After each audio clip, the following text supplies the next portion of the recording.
Hello, I'm Mike Trudell, and in this video I'm going to show you how to tune a violin if you're not a violinist yourself.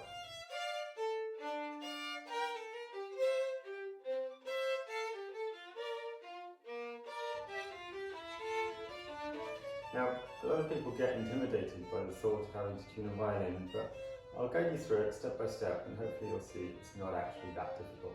So what do we mean by tuning the violin? Well, tuning the violin just means getting the strings to sound at the correct pitch. So if you look at the violin, you'll see there are 4 strings, and each one is connected to one of the pegs up at the top. And if you follow the strings down to the other end, you'll see they're connected to the fine tuners at the bottom. Your violin might have 4 fine tuners, or it might just have 1 for the E string. But don't worry about them for now. We'll talk about the fine tuners a little bit later on.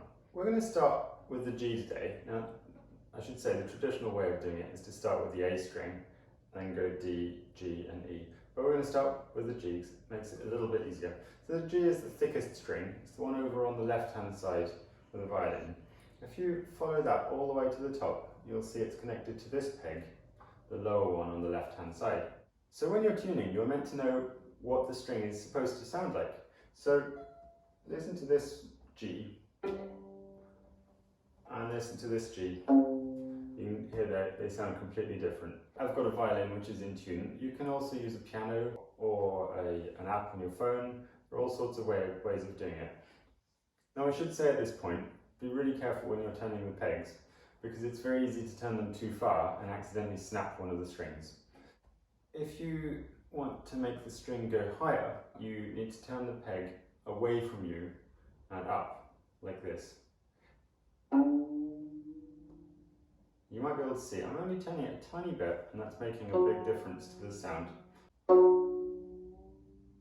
So when you're tuning, try to keep the correct sound in your ear.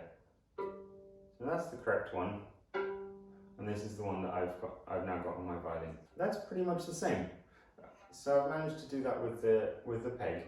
If you're pretty much there, but it doesn't quite sound the same, then you can use the fine tuner at the bottom of the string to adjust it just a little bit. So listen again to this G and this one.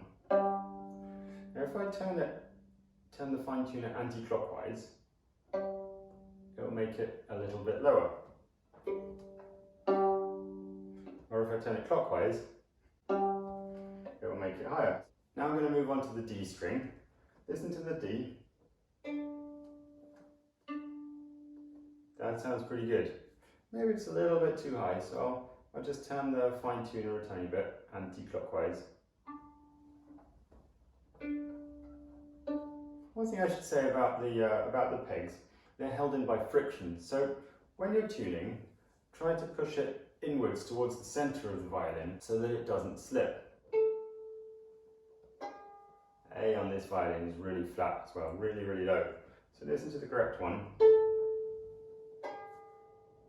I'm going to demonstrate what happens if you don't push the peg into the center as you're tuning.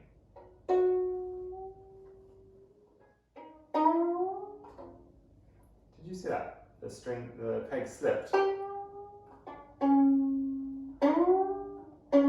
won't stay in place. Listen again to the correct A.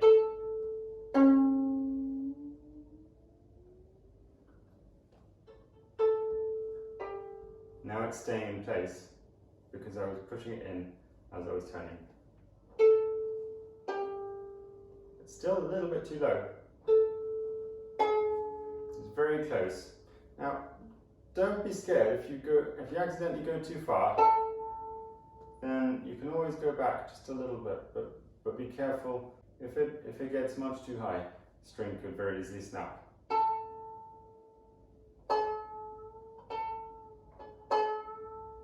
So let's listen again to the correct A. Now it's very close, and I'll just use the fine tuner again at the end to adjust it. And then finally the E, this is the correct E, and this is my E. Now this E is too high, so I'm going to use the fine tuner, turn anti-clockwise. Listen again to the correct E.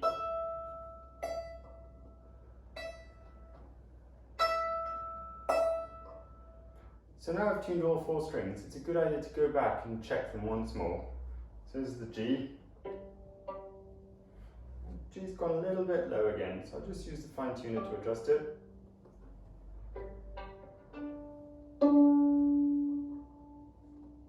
Same with the D. The D went a little bit low. The A and the E. So there you have it. This is the correct violin, and this is my violin.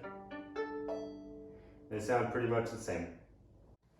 Now it's over to you. I'll play the string and then check your violin and see if it sounds the same. This is the G.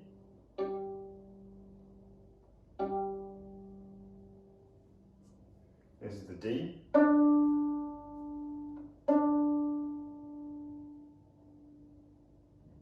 This is the A. And then there's the E, the thinnest one. So feel free to go back over that last section again and listen to those notes once more. But hopefully once you've tuned your violin once, it won't seem so daunting the next time. I'm Mike Trudell. Thanks for watching. Hope this was useful.